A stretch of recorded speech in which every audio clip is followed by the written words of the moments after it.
Assalamualaikum warahmatullahi wabarakatuh.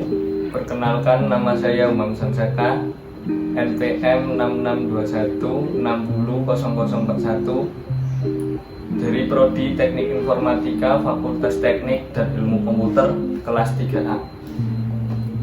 Di sini saya akan mereview buku yang berjudul Cara Mudah Membangun Jaringan Komputer dan Internet yang ditulis oleh Wahana Komputer, tahun terbit 2010, penerbit Media Kita, kategori buku ajar, ISBN 979794262 dengan halaman 140 halaman.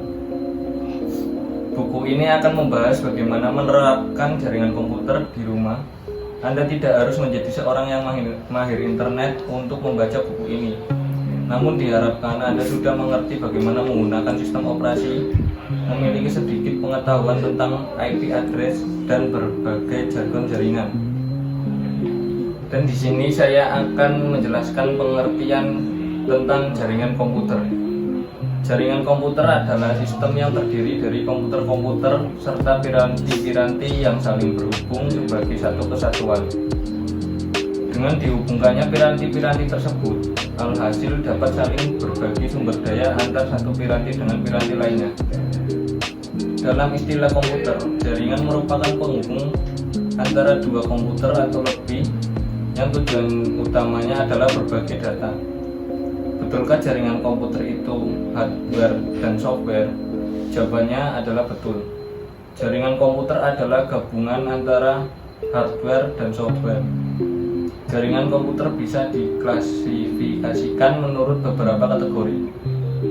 Nanti akan dijelaskan lebih lanjut mengenal jenis jaringan komputer.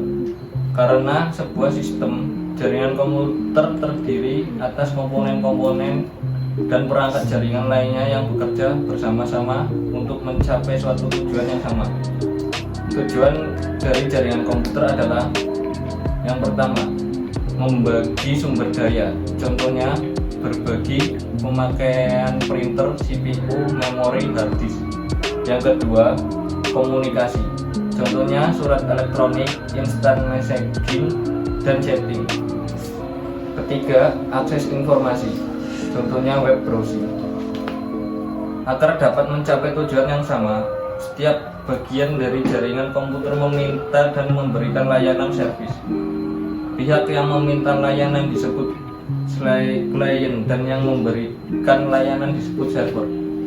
Arsitektur ini disebut dengan sistem klien dan server dan digunakan pada hampir seluruh jaringan komputer. Sekian dari saya, itu saja yang bisa saya jelaskan. Kurang lebihnya mohon maaf. Wassalamualaikum warahmatullahi wabarakatuh.